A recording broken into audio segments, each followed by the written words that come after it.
Hello and welcome. I am the Suit&Tie Dip&ChewGuy, and this is the number 5 review of the Alternatives playlist. And as you just saw, it will be one of Outlaw's new products.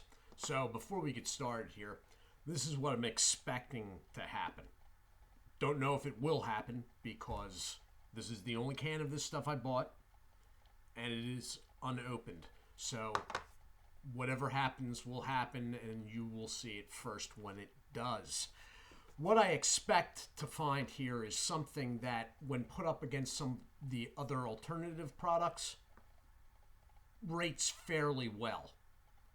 But when put up to its former tobacco version, rates really, really poorly. That's how I think it's going to go. We'll find out. So, taking a look at the packaging. Now, this is a slightly different package than the previous. The previous can, this is the tobacco, was darker. Tobacco over here. Okay? They have the green all the way around. It's rather odd.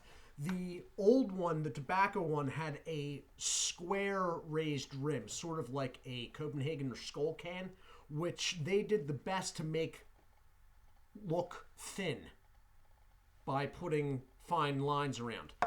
The new can is a thin raised rim, sort of in American Snuff Company fashion, that they have gone out of their way with coloring to make look flat and fat.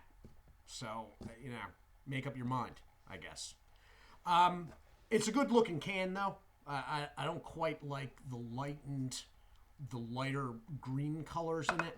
The interesting thing of it is the black outlines of the skull and cross guns are raised, but the white is flat to the can.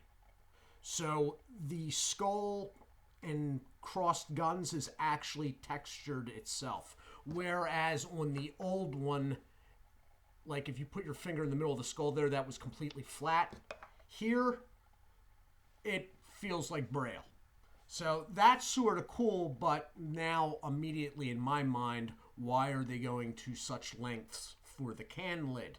Because we all know what happened last time I encountered a lid on this playlist like that. So, it looks all right. I mean, going around the side, we have a band that is very, very crooked, and in one spot is almost coming over the lip of the lid. So, knowing this company and how small it actually is, there could be somebody, for all I know, actually sticking these on by hand. So I'm going to give it a little leeway.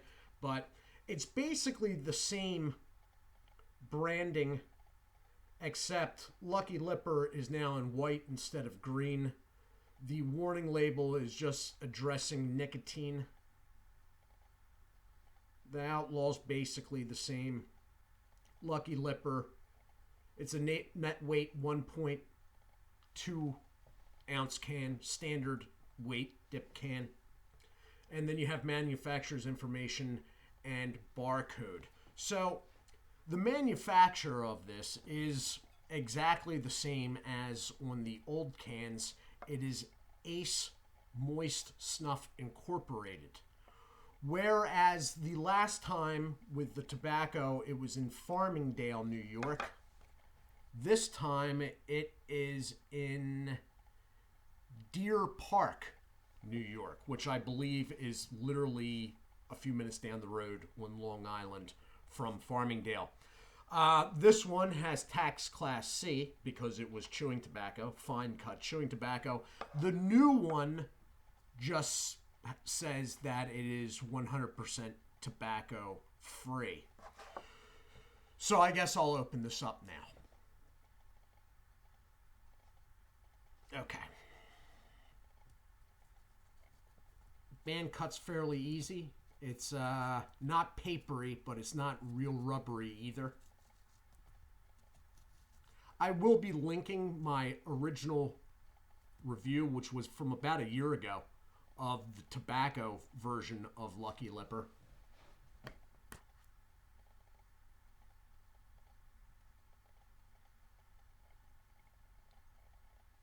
All right.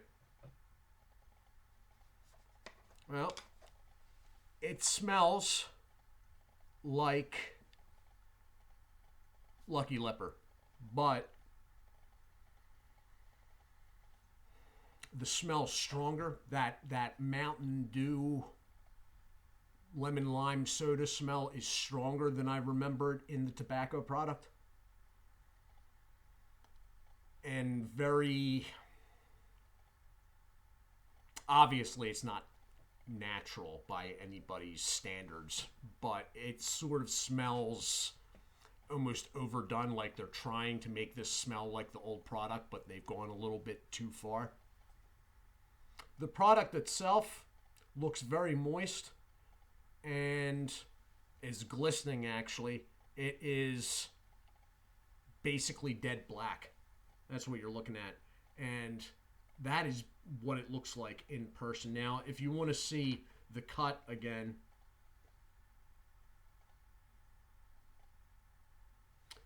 there's moisture on the lid too. Now, at this point in this review, as far as alternative reviews go, this is registering pretty good.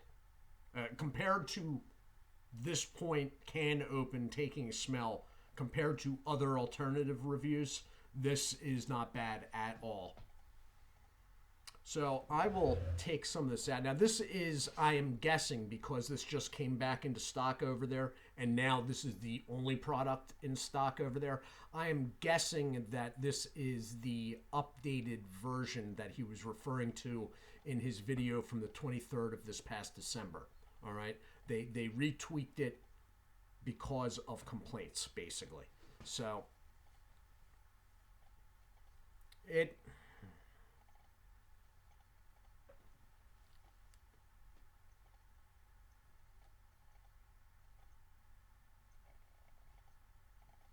I don't know if I can take a third. It's pinching, but it'll fall apart pretty easy, though. But it is pinching. One of the complaints originally when they first brought it out was, oh, and there it goes. Oh, and there goes some more. Was that you couldn't pinch the stuff. This is pinching. It is falling apart quite a bit, but I'm going to throw this in, and then I'm going to show you my fingers because evidently they raise moisture levels, and then I'm going to hit the pause button.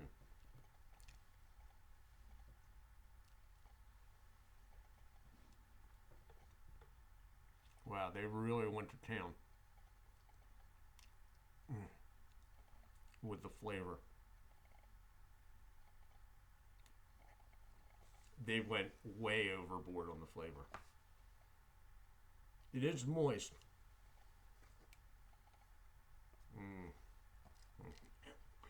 And thus it begins to go south. Hold on for a minute.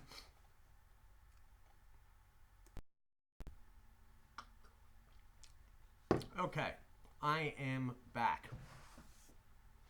They went way, way overboard with the flavor. And I'm guessing that is to make sure it covers whatever the actual product is.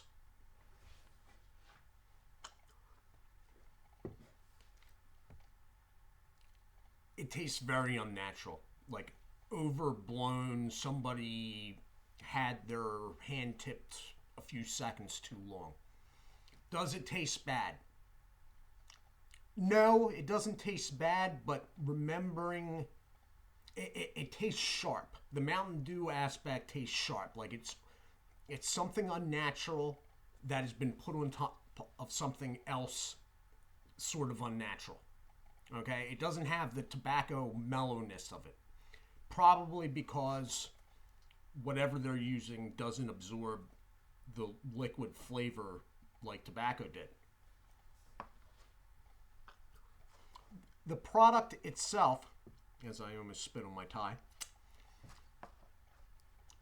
it feels, the little pieces feel hard, like stiff, like it's a whole can of flat, shortcut stems. That's what it sort of feels like. In the mouth, it's okay. It's not uncomfortable, but you can tell all those pieces are having a hard time holding to each other. It's already breaking apart. Keeping in mind, I never saw what the big deal about Tough Guy's fat cut tobacco was. That stuff worked in between my teeth and came apart and flattened out like nobody's business. I never cared for their cut. I gave it a little leeway because I knew it was chewing tobacco, and that's how chewing tobacco is going to act when you cut it that fine. This, it has nicotine, okay? There's a mouthfeel. There's enough nicotine in its mouthfeel. I think it's the nicotine and not what they're using to flavor it. I hope it isn't the stuff they're using to flavor it. As far as this goes alternative-wise, it's not bad. It's not bad. I mean, if you are someone that is worried about ill effects from tobacco, like cancer, number one, I don't think you should be worried. But number two, if you are, I am not a doctor. I am not here to try to persuade you otherwise. If you are and you were looking for alternative, then yeah, this may work for you. The nicotine's definitely there. Okay? It's not holding together great, but it's comfortable and it is holding together. A lot better than, let's say, that Amarillo snuff. All right? The flavor is a little bit overdone. They a little bit too heavy of a hand on it. But that said, it's a hell of a lot better than that Black Buffalo. And you don't get the mint aspect of the fully loaded and whitetail. Also, the whitetail did not hold together well at all. So it's sort of a mixed bag. It's okay as an alternative. Okay? The product using it is okay. I'm not going to say that I'm enjoying this. It's a little bit too strong flavor-wise for me. But it's passable. Okay? And in relation to the other alternatives that I've done thus far, it's a pretty good showing. Keeping in mind, the bar is real low on these, okay? You don't have to do anything extraordinary to beat out 3 of the last 4, or at least 2 of the last 4. I mean, the bar's low here, all right? So this is passing over it. Compared to the previous tobacco Lucky Lipper, it doesn't even compare. The other stuff was by far, if you had a good can of it, by far the other stuff was a superior, I don't want to say superior product because they're completely different products, but it was a superior experience in my mind. Okay? So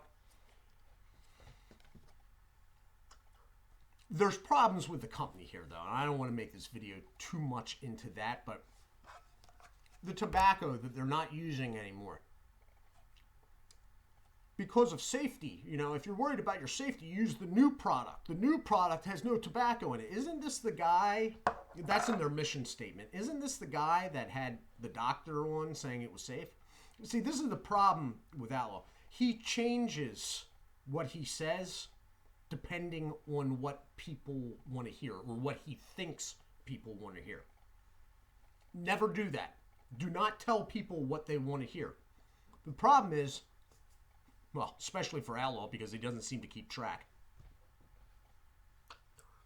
The problem with that is what people want to hear changes depending on the ebb and flow of popular opinion. What you say then changes with that. The thing of it is what the general population is thinking is not being kept track of. Nobody's being held accountable for. The person that's telling them what they want to hear, pretty sure somebody's keeping track of that guy. Okay?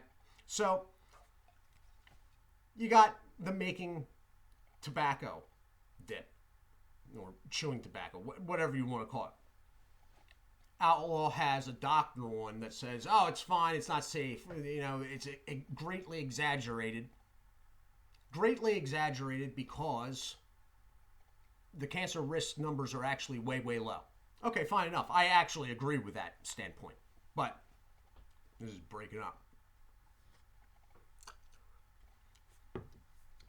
Then, fast forward a year and a half, he decides he doesn't feel like he wants to deal with all the tax and regulation of tobacco. Okay, whatever. I have thoughts on that too, but I'll leave that out for right now. So he comes out with a tobacco-free alternative. Now, all of a sudden, forget what that doctor said that I had on, the guy that actually is a medical doctor. Now, he's pushing the idea that if you're worried about safety risks, do this stuff. There's no tobacco. This stuff's completely safe. What happened to the other stuff being safe? But see, he's selling. He's just a salesman. Outlaw is a YouTube dip version of a used car salesman. He's going to tell you whatever you want to hear. And unfortunately for Outlaw, he doesn't keep track of all the goofy crap he says. And half the time, he ends up countering his own previous argument. And sometimes not a lot of time elapses between the two, which is completely mind-blowing to me. But evidently the guy doesn't even watch his own videos, which I don't really blame him for. Here's the other thing. Didn't want to deal with all the tax and regulation, da-da-da-da-da-da-da. $4.99. Tobacco. Regulation tax-free. $5.99. I don't think inflation moves like that at that rate of speed over the space of basically 1 year. Now, they're always on perpetual sale. They're always on sale. Okay, so the $4.99 was originally $6.99, but it was always on sale for $4.99. This one is actually $5.99 on sale from $7.99.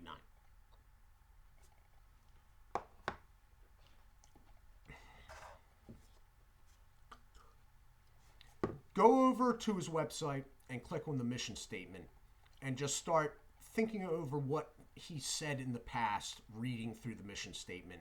And you should at the very least, get to 15 major errors where, wait a minute, he said before, he's just trying to sell you something. If you want to buy, if you were that worried about cancer risks and you dead set on an alternative and money is not really a big issue, it's an all right alternative flavor wise. It's a little bit overbearing. It's calmed down now, but it's breaking apart. It's coming over my molar. It's calmed down, but the flavor's still strong, so it doesn't lose flavor. Initially, the flavor's way overblown. It's got a little bit of a mouthfeel. That's sort of faded away now. Nicotine's definitely there. Okay? The product, it doesn't pinch great, but you can pinch it. And it doesn't hold together great in the mouth, but it's not the worst alternative by any means. All right? So, I mean, if this was just out of the blue, something that nobody knew about Outlaw or anything, and this just showed up one day online, it probably, I realize I try not to be biased, but I'm sort of biased against him. It would probably be a more positive review for me as far as alternatives go. But I don't think in another year this is going to be around.